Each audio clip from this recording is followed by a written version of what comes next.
I know we've been on a little bit of a hiatus. Things have been going a little cuckoo bananas around here, but we are back on track. And today we are going to be discussing the Four Agreements. This book was written by Don Miguel, is it Ruiz? Yeah. Ruiz, I never say that correctly. And it's fascinating. Stacy's going to take the lead on this cast today. And I got something in my eye. Anyway, so let's get started. Hi, Okay. Stacy. Welcome Hi, back. It's so nice Michelle. to It's see so you, although nice we to see be each other all doing the this time. again with you. It's been so long, and like you said, you have had so much going on. I've I had so know. much going on, but it's so nice to be able to carve out just, some time to be with each other and to read this book, which is super great. I mean, I love this book has been very important in my life over the past couple of years. While I was going through some big life changes, it kind of fell into my lap. Um, honestly, I don't remember how I got this book or how it crossed my path. But that's like one of those universal gifts, I guess you could say, and it was right where I needed it to be when I needed it. So, um, it is a small book. It's not very long. It's pretty easy reading. The chapters are only under 10 pages, I think, but Yeah, it's it's not very long. jam packed with these profound concepts that the only way I can really describe this book is being really meaty. Like for Yeah. me, it's taken me a long time to get through this book because it's almost like every paragraph has something for me to be like, I got to think about how I understand this. How can I use it? How do I practice this concept? So it's been really, really, really profound. And I am very thankful that however it came into my life, it did. And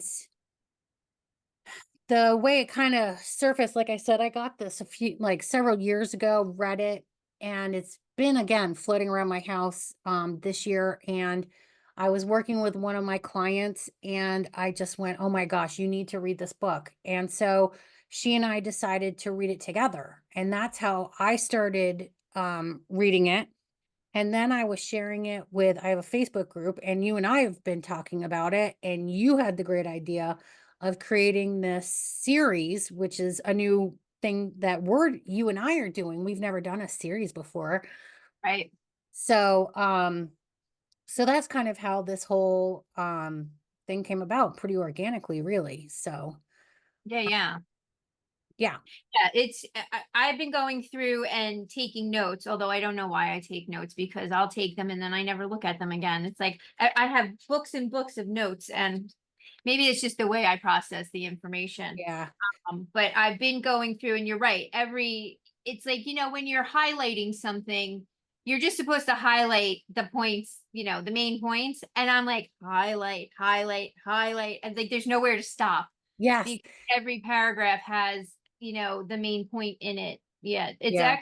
it's an excellent book. And you're right, it's not long. It's a very easy read. I actually listened to it first and then read it. It was good. I put it on, I went on the treadmill, and I just walked and was listening to it. And he's Mhm. just said some amazing things that make so much sense to all of us, that resonate with everybody. I think it doesn't matter, where on the planet you live, Mhm. how you live, what religion you are, what your family dynamic is. I think everybody will come away with something from this book. Yeah, Yeah. I think it contains universal truths. And it's, like you said, like when I read this, I was like, oh, well, duh. You know what I Yeah. mean? But it wasn't until Yeah. he said it or I read it that I kind of went, oh my gosh, yeah, well, yeah, of course, So that's why and then that's what makes me like, gotta think. What was interesting for me, going back to your note taking, I always write in my books. So I have notes in the margins, things are underlined, circled, like my books are a mess. But Yeah. it was interesting when I picked it up the second time, not on purpose, it was completely accidental that I picked up a different color pen than I had used the first time. And as I was reading, there was something that had nothing noted on it. And I went, how did I not recognize this? And I Right. actually ended up underlining different things this time around. And because it's almost now it's color coded. It's not kind of, it totally is accidentally. And it's interesting that I mean, this is not I've read this 3, 4 times, but in a study capacity, um, how different things are jumping out at me this time around and not when I read it the first time. So again, this is a book that I think you can always go back to and something different. You're going to pick something different up with every time you read it. Right. So, Right. um, so yeah. So that's Uh, like, I love it when there's a book like this that, is quick, it's easy, it's profound, and it keeps on giving. So it kind of hits all my yeah. markers Yeah. for great. Yeah. It's great because every time you read it, you'll just find something new Yep. that you didn't notice before. Yep. Yeah. All right. All So right. um I'm gonna give you a quick bio on the author, Don Miguel Ruiz. He is a Mexican author and he is a spiritual teacher, and he's best known for these types of books on personal growth and spirituality. This was his first book. And so he was born into a family of healers, and he learned all about an ancient wisdom called the Toltecs. Um, and the Toltecs were a group of people in ancient Mexico who were known for their knowledge and spiritual teachings. So this is the environment that he grew up in. And in spite of that, he actually pursued his career in medicine and became a surgeon. But then he had a car accident and had this like near death experience. And it just, was a life changing situation for him. And he decided that he was going to start focusing on that wisdom that he grew up with the Toltecs. So, with him returning to his roots and diving into these spiritual teachings, he went and apprenticed under a shaman and studied the various mystical traditions of Mexico. And so his teachings have been combined with this Toltec wisdom and, with a modern perspective. And this is what came out of that. It's his book of called The Four Agreements. So Okay. that's kind of the history of where he came from to give us this book. Great. Yeah. All So, right. So why don't we start and let's talk a little bit about domestication. So domestication is something that he goes into depth about how when we're born um we're learning the language, we're learning social cues, we're learning how to be good, and how we function in society by what we're told. mhm, And as we're children, this all seems very normal and correct. And, we follow what our moms and dads tell us. We learn the language that they tell us or that they're speaking. We learn the religion and the morals of them, mhm, and they've learned it from their parents learned it from their parents. So you can see how down the generations, domestication, uh, creates our society. mhm. And then so what he does in the book too is he kind of goes through and does how the four agreements that you have with yourself, really kind of break that domestication that's so ingrained in us Right. and help us to reach our full spirituality and reach our full potential of love and light, which is really what he says we are throughout the whole book, that we are love.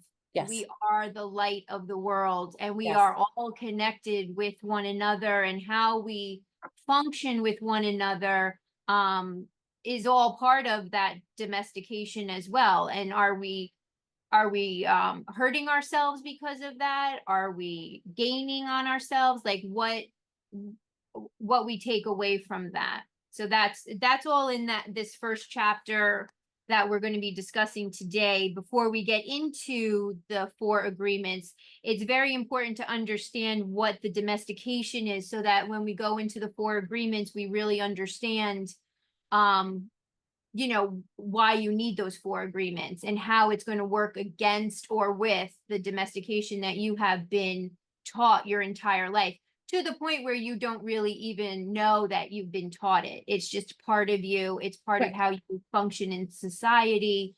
But there are times where that needs to be broke. And those four agreements really go back to that and say, hey, here's those four agreements. Hmm. And this is what you were taught. And this is how you're gonna, this is how it really is. And this is, does that make sense? Am I? Yeah, no, that's totally right. I mean, yeah, Yeah. the domestication process is the um structure in which we're brought up in, you know. When I read this, the first thing that I thought about was when some of my clients that I worked with, they're kind of going through, the cliche of the midlife crisis at this time, where they're questioning their values, they're questioning what they're doing, what is their life all about. And I think that this chapter of domestication is in complete um connection with people of our age, maybe a little, plus or minus 5 years, who are starting to question things. And they're like kind of going, where did these values come from? Where did these rules, where how did I absorb them? And this explains how we live, like how we grow up and the influences that are in our lives and how we get them and then how we can adjust to them, because in the end really it's kind of a false narrative that we're growing up Yeah. with. Well, it's a false narrative, and it's also a man-made narrative. Like, especially when we go down the path of our belief systems. Like, where do our belief systems come from? You know, there's a great part in the book where I'll find it and get the exact quote, but he talks about how what what you've learned it because your parents learned it. Hmm. They did the best they can with the knowledge that they had, Hmm. and their parents taught them what they knew.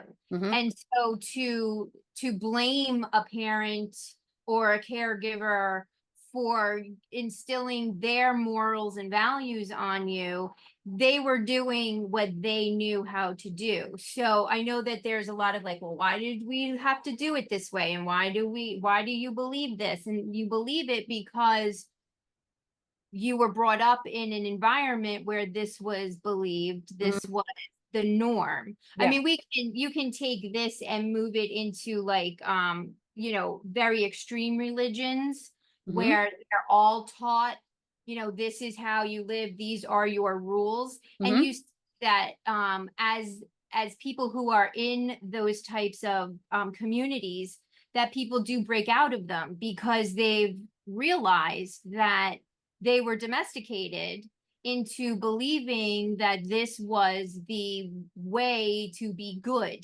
Because Right. really, that's where it comes down to. Are you good or are you bad? If Right. you do this, and this, you're good. If you do this, and this, you're bad. But Right. who is the judge of that? Right. You Well, know, and as in, having our parents teach us these things, children don't have a choice in right, what what they can believe. Um, usually, um, right. the laws and parameters of societal culture, is dictated to us, and yeah, we don't get to choose. No, Um, you don't. And so then it becomes your belief system. right, It just, you don't choose what language you speak. right, You speak the language of the people around you. You follow the culture of the people around you. You celebrate the holidays of the people around you. Your religion is the people around you.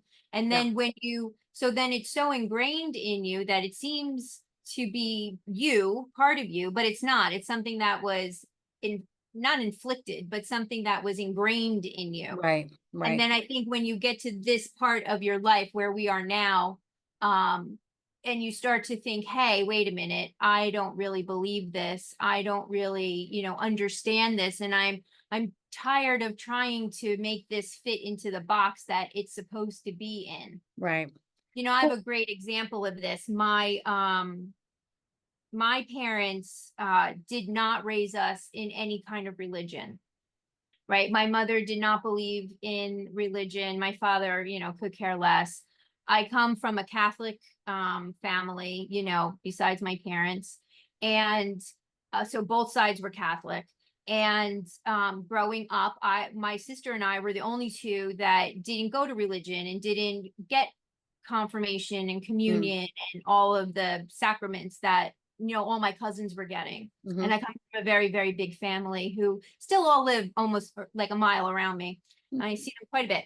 But anyway, so when I when I started my family, I wanted to explore religion because I wasn't given that opportunity to do it as I was growing up. I was told religion was evil, and it only caused problems, and you can have religion in your heart. You don't need to go and have it a formal religion. So I had that already in my head, but I wanted to see what the formal religion was. So I brought my kids to church. I taught Sunday school. huh, I became part of that community to see for myself what it was, because I was brought up thinking it was all evil. Now, mm, as it turned out my mother was right, because she usually is. And it turned out that it was all money based. It really all was political. It was all the collection basket. There was mm, very little support for anybody except yeah, for the higher ups. It was very corrupt, the whole mm, system. I met some really great people, but the majority of the people were just in it for themselves. And, I found that the majority of the morality yeah. was very low Aw, in the church. So I learned for myself what it was, mhm, but my mother, so when I was reading this book, that kept coming back into my head, that my grandmother taught my mother to be Catholic.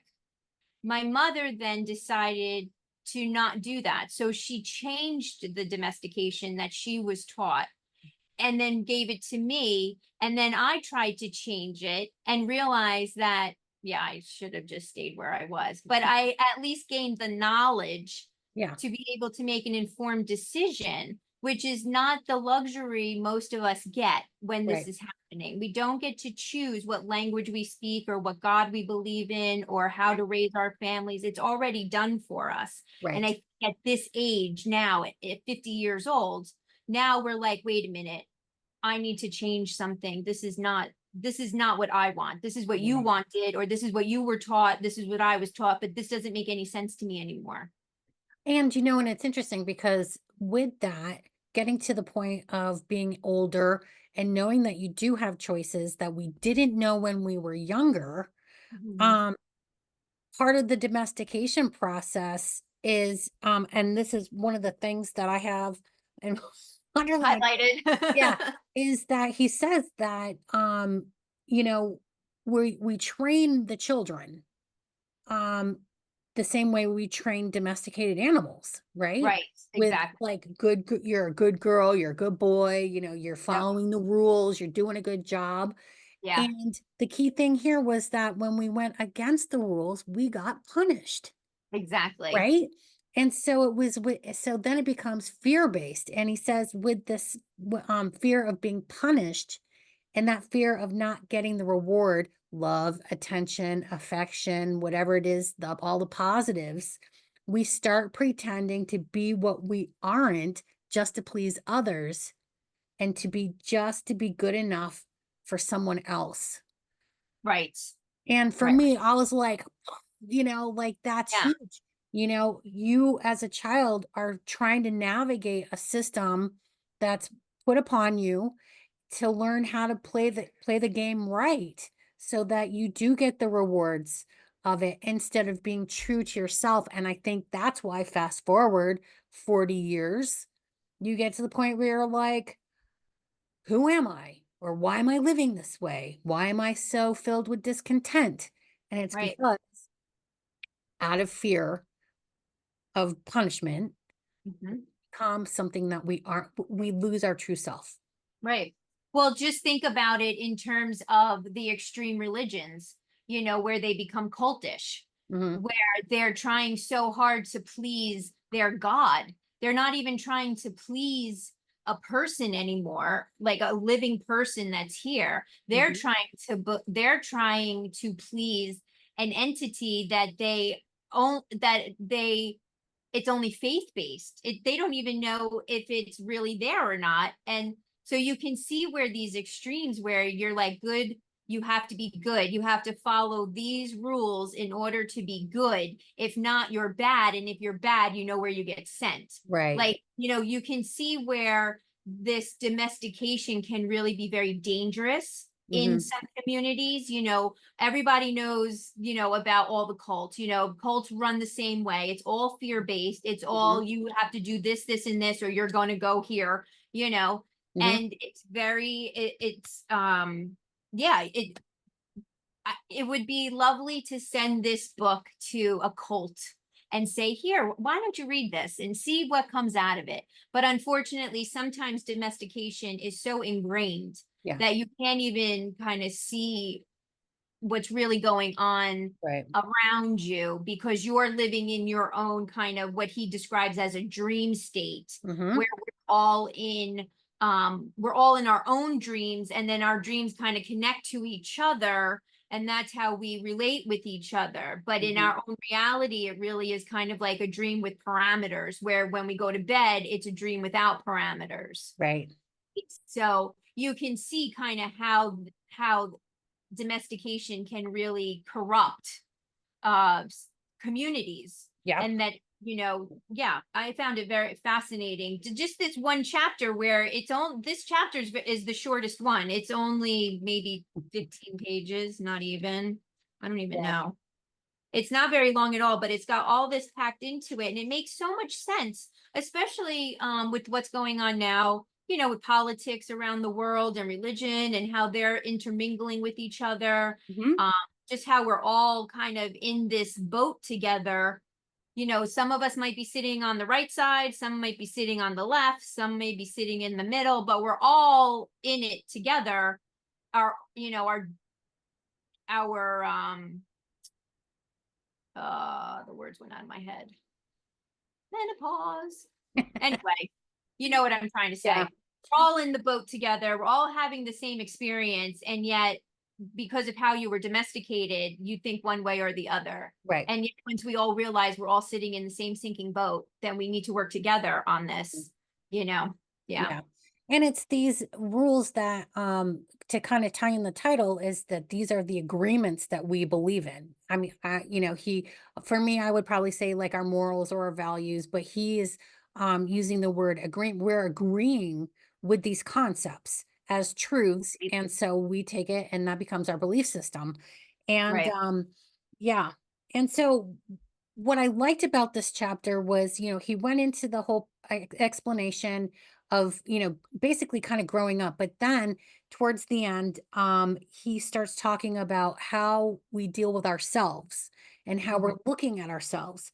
And um, and one of the notes that I have here is that we have this need to be accepted, which we just mentioned, because that's how we become rule abiding, and Right. to be loved by others. Hmm. But then it gets to the point where we can't accept and love ourselves because we're Right. so far away from being our true self. And he says the more self love we have, the less we will experience self abuse.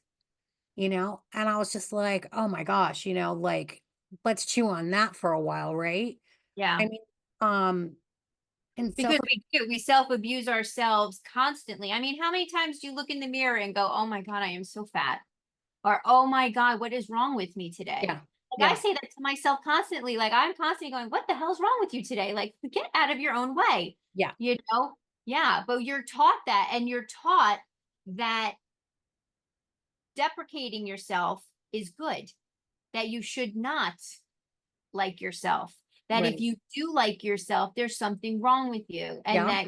that you should be shameful about liking yourself. Yep. Now in society where this younger generation is coming up and they're like, you should love yourself no matter what, everybody comes in every size and shape, and you love who you want to love, and they're blowing the doors off of how we were brought up, and there's people in our generation who are terrified of this, and they're like, oh, these kids. I'm like, okay, but this happens all the time. Every couple of generations comes, they change the language, they change how we deal with each other, they change all kinds of things, and the generations that came before fight it because Mhm. our domestication is so strong that we fight it. Yeah. And they're domesticated as well because we raise them, but they're able to kind of fight it and come up with their own agenda for it. But that's not to say that they're going to do it to their kids as well.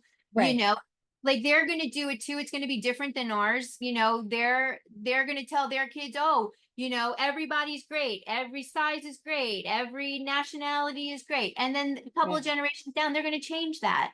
So what we think is like so crazy right now is going to change again, and that's going to be even crazier than what it was before. But Yep. we think it's crazy because of how it is ingrained in us, and that we think you should not like yourself, Right. and they're breaking the boundaries on that, which is nice. Well, and I think that, I mean, we're both Gen X, and I think that our generation was a pivot point because we were so removed from our parents, the whole latchkey kid and, living on our own and surviving on our own, that I think that we took that independence and put that into our kids in a sense.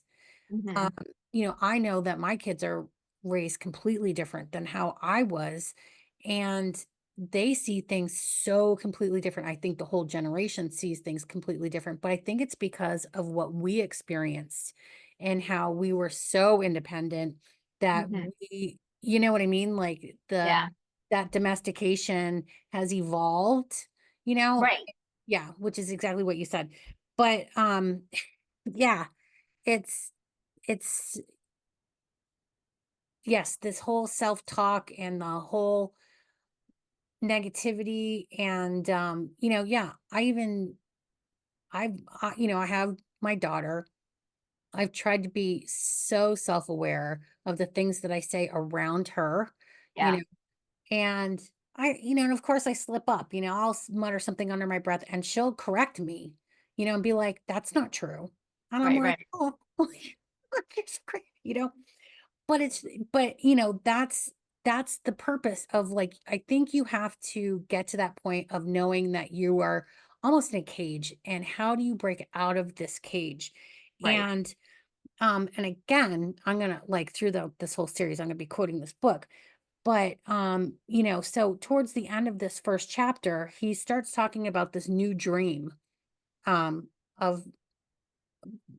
how to get beyond and incorporate these agreements. And he says, in these agreements that you tell yourself, the agreements that you have, and then the ones that how you can change them, you tell yourself who you are, you tell yourself what you feel, what you believe, and how you behave. And the result of that is your personality. Okay. I think that's pretty basic. And okay. Yeah, Mhm. that's truth, right? Right. But he says, if you want to live a life of joy and fulfillment, which I think you have to be on this journey and want those things to Right. even Even to know that those things exist, right. right? You can do that. You have to have the courage to break the agreements that you have that are Yep. fear based, Yeah. and you have to claim your personal power. So basically, you are taking everything that you grew up with and turning it on its head and going, you know what? I don't subscribe to this anymore. And Right. so if you haven't gotten to that point where you want you are searching or looking for something, if someone who, picked this up and went, "Holy crap," like, "What do you Yeah. what?" Like, some people just Yeah. might not be ready for this Yeah. because you Yeah. do. I mean, to change who you are takes an incredible amount of determination, desire.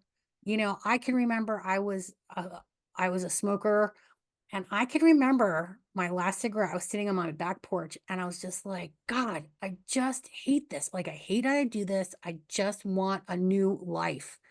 And I just kind of went, Yeah. and that was the first step. I Yeah. was like, oh, if you want a new life, if you want to live a different existence, you got to change something. Yeah. It's just hard. It's funny that you say that because about 5 years ago, I started on like I don't know, I would say kind of maybe like a health journey or, something like that. And it started because like everybody else, I was miserable. COVID had just, was just about to end, I think. So how long? It hasn't been that long. Well, it's been 5 years. Yeah, it's been about 4 years. So right before Mm. COVID, right, during the whole thing, whatever. And I read something that said everything in life is hard. Being heavy is hard, being skinny is hard, being poor is hard, being rich is hard. You need to decide what kind of hard you can live with. Mm. And at that moment, I was like, you know what? It's true. Like, if I wanted to change my body composition, right? If I've had enough of this, and either I'm going to follow this road and I'm going to stay this way and be miserable, Mhm. or I'm going to take that and I'm going to change it and I'm going to be happier, but it's going to be harder Mhm. because it's easy to sit on the couch and watch TV and to eat and to go out to dinner and to have drinks with friends and to do all of that. It's harder to every day put the gym in your schedule, Mhm. every day put fruits and vegetables into your meal plan. That's hard. But what hard can you live with? Like, which one do you want to live with? Right. And so I made that conscious decision. And that's very similar to what this whole book is about. We're going to talk in next segments and all that about what those four agreements are. But like, don't gossip. That's one of them. Like, okay, but you make a connection with someone when you're gossiping or talking about whether you're talking, good or bad about someone.